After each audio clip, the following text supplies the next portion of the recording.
good afternoon, guys. So, we're going to teach Justin on how to say yes and no in this video. So, nag-make ako itong card na yes, saka no. Ayan, yes and no. And then, sa first, ito pa lang yung pinapakita ko sa kanya, check, at saka yung wrong. But since si Justin kasi ay marunong na magbasa, so pinapapasa ko na siya ng yes and no. Ayan, no para sa, no yung no daw para sa tomato. Okay, wait lang. So, para turuan natin yung bata to identify na yes or no, so gumamit talaga tayo ng mga visuals. So, ito yung ginamit ko ng visuals since si Justin kasi is non-verbal autism child. Okay? You want tomato? No. No, yes. Okay, you want pajibar? Ah? Yes, mama.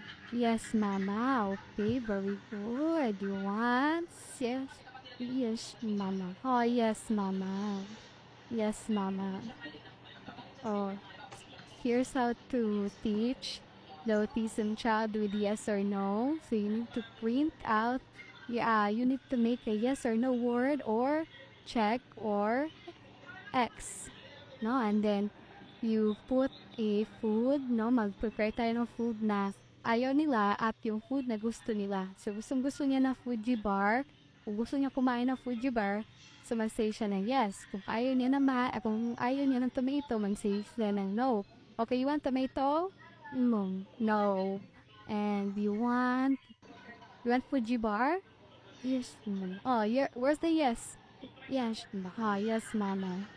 O kasi non-verbal autism child kasi si Justin. Kaya, kailangan natin siyang turuan ng mga one word at saka two words. Two words na siya ngayon.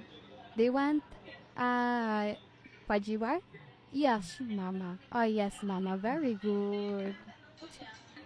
What is this? What is this?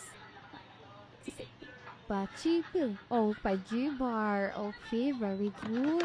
What is this? Kachi. Kachis. Kachis. This is a kachis. This one, what is this? Wash rice. Okay.